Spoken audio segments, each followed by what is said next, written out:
Good morning, students. Welcome back business studies class. In this session we will discuss about insurance, which is one of the business services.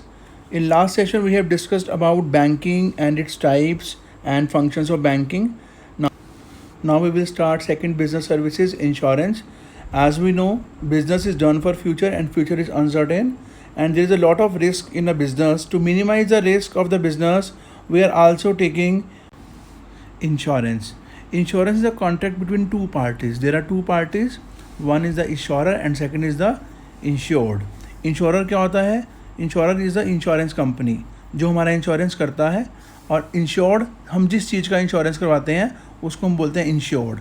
Where one party agree to cover the loss suffered by the other party for a consideration of some money, and that is known as premium. और उसके लिए हम premium पे करते हैं. अगर suppose कीजिए मैंने लाइफ इंश्योरेंस अपना करवाया 20 लाख का, और मैं every year I am paying 1 lakh rupees, that means that 1 lakh rupees a premium and 20 lakh rupees is a some assured. और मैंने LIC से करवाया है इंश्योरेंस, तो LIC इज़ अ इंश्योरर. मैंने अपना इंश्योरेंस करवाया है तो आई एम इंश्योर्ड. और जो भी रूल्स एंड रेगुलेशंस होंगे उस पॉलिसी के, उस इंश्योरेंस के, दैट इज़ कॉल्ड पॉलिसी. तो दिस इज़ द इंश्योरेंस. और ये इंश्योरेंस में हमें 5 बेसिक्स टर्मिनोलॉजी हम यूज़ करते हैं: insurer, insured, premium, policy and sum assured. ये मैं आपको बता चुका हूँ. इंश्योरर कौन होता है? जो हमारा इंश्योरेंस करता है. अगर मैंने लाइफ इंश्योरेंस कंपनी से इंश्योरेंस करवाया है तो LIC is a insurer.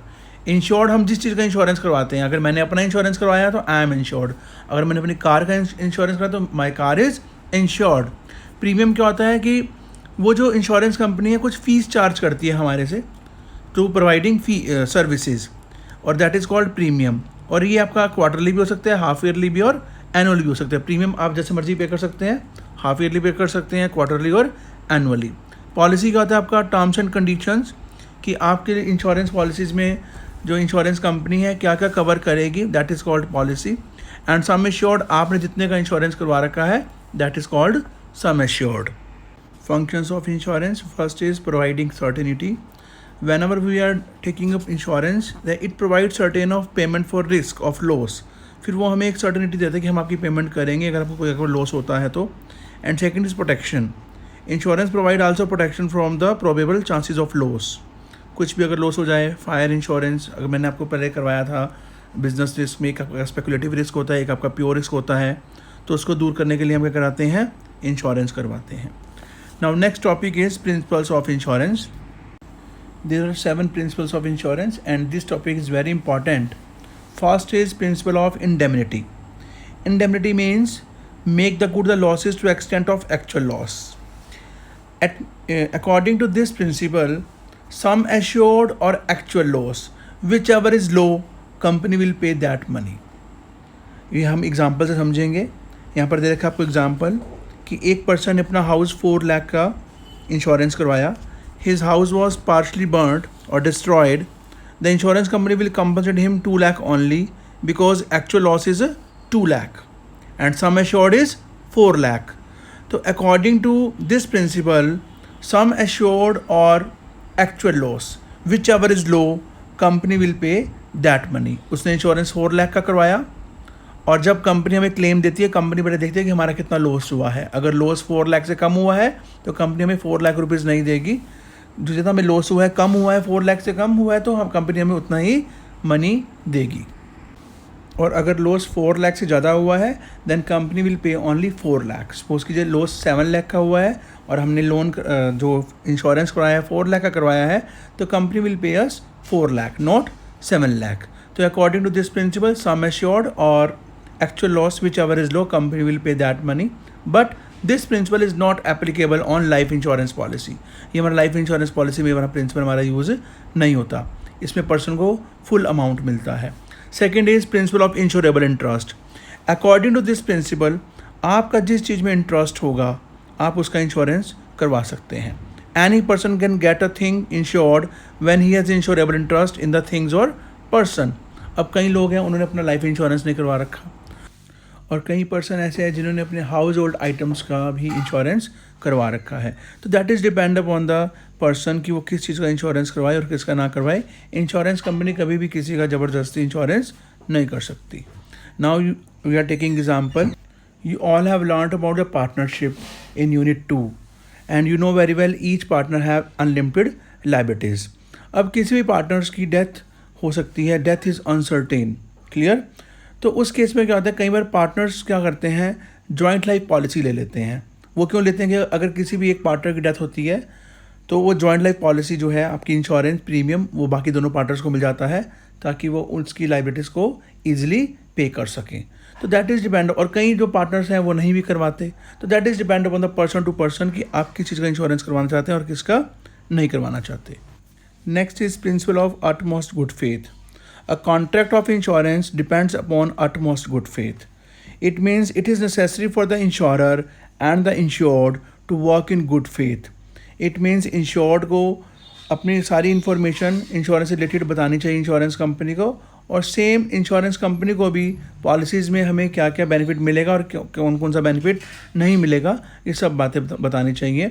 For example, अगर एक पर्सन ने लाइफ इंश्योरेंस करवाया है तो लाइफ इंश्योरेंस जब हम करवाते हैं तो हमारी हेल्थ भी चेकअप करते हैं, और उस पर्सन ने अगर कोई अपनी इन्फॉर्मेशन डिस्क्लोज़ नहीं करी और जब किस पर्सन की डेथ हो जाती है तो इंश्योरेंस कंपनी पहले क्लेम देने से पहले चेक करती है कि पर्सन की डेथ कैसे हुई। और अगर इंश्योरेंस कंपनी को ये पता चला कि उसको ये जो भी डिसीज़ था इंश्योरेंस लेने से पहले था और उसने बात हमारे से छुपाई है, तो यहाँ पर कंपनी उसका क्लेम कैंसिल भी कर सकती है। तो that is the utmost good faith. हमें कोई भी बात नहीं छुपानी चाहिए इंश्योरेंस से related. Next is principle of subrogation. ये क्या होता है, जब insurance company compensate the insured for loss of any of his property, then all the rights related to that property automatically get transferred to the insurance company. With the help of example we can understand it. For example, Amit ने एक fire insurance policy ली 2 लाख की अपने घर के लिए, and whole house burned out of fire. Insurance company pay the compensation to Amit, and after receiving the compensation Amit can not sell the waste of his house.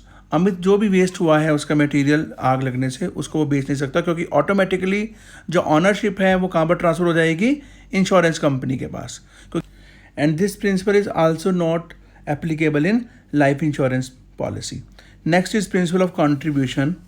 ये क्या होता है कि when a person has insured his property for the same risk with 2 or more insurer, जब आपने अपनी एक ही property को 2 और मोर इंश्योरेंस कंपनी से इंश्योरेंस करवा रखा है, then at a time of loss all the insurer will compensate for the loss in occurred in a proportionate manner.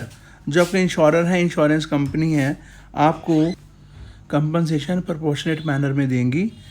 Every insurer will not pay the compensation individually, वो आपको पूरा compensation नहीं देंगे, और वो किस प्रोपोर्शनेट में देंगे, जिस प्रोपोर्शनेट में आपने उनका सम एश्योर्ड करवाया हुआ है। यहाँ पर भी आप एग्जांपल देखेंगे, राजीव ने अपना गोडाउन इंश्योरेंस करवाया है ए कंपनी से 2 लाख का और बी कंपनी से 1 लाख का, उसको लॉस हो गया 1,50,000 का। तो at a time of loss compensation will be paid by insurance company in ratio of 2:1। उसका 2 लाख था, ए से 2 लाख का करवाया था और बी से 1 लाख का, तो उसका रेशो कितना निकला, 2:1। तो insurer A will liable to pay 1 lakh and insurer B liable to pay 50,000। With the help of formulas you have seen here, sum assured of the particular insurer into actual loss upon total sum assured with all the insurer. With the help of this formula we will calculate the compensation of the each insurer. Next is mitigation of loss.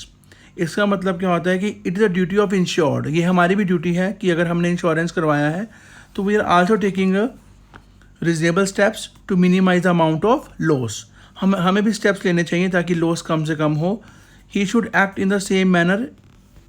For example, यहाँ पर एक person ने अपना house insurance करवाया है, fire insurance करवाया है, और मान लीजिए उसके घर पे अगर आग लग जाती है तो he should not watch the fire just because the house is insured.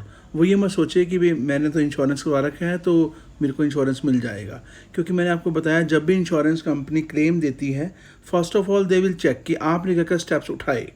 The insured must immediately inform the fire brigade department. वो पूछेंगे कि आपने फायर ब्रिगेड डिपार्टमेंट को कितने बजे आपने इन्फॉर्म किया, आग कितने बजे लगी, उसके बाद ही वो आपको क्लेम देंगे. If they are not satisfied तब भी वो आपका क्लेम कैंसिल कर सकते हैं, because you are not follow principle of mitigation of loss. Next is cause proxima or the nearest possible cause of the loss. ये प्रिंसिपल आपका अप्लाई करता है डिफरेंट इंश्योरेंस में कि according to this principle company आपको तभी पे करेगी कंपनसेशन जिसके लिए आपने इंश्योरेंस करवाया है. यहाँ पर भी हम एग्जांपल लेंगे. अगर आपने फायर इंश्योरेंस करवाया है और अगर आपका जो गुड्स हैं अगर वो थेफ्ट चोरी हो गए हैं या एक्सीडेंट में ख़राब हो गए हैं और आपने क्लेम किया फायर इंश्योरेंस कंपनी को, then insurance company will not pay the money, because उन्होंने जो कॉज किसके लिया था, फायर के लिए, नॉट फॉर थेफ्ट और accident. They will pay compensation only in the case of goods are burnt or fired. So that is a principle of cause proxima.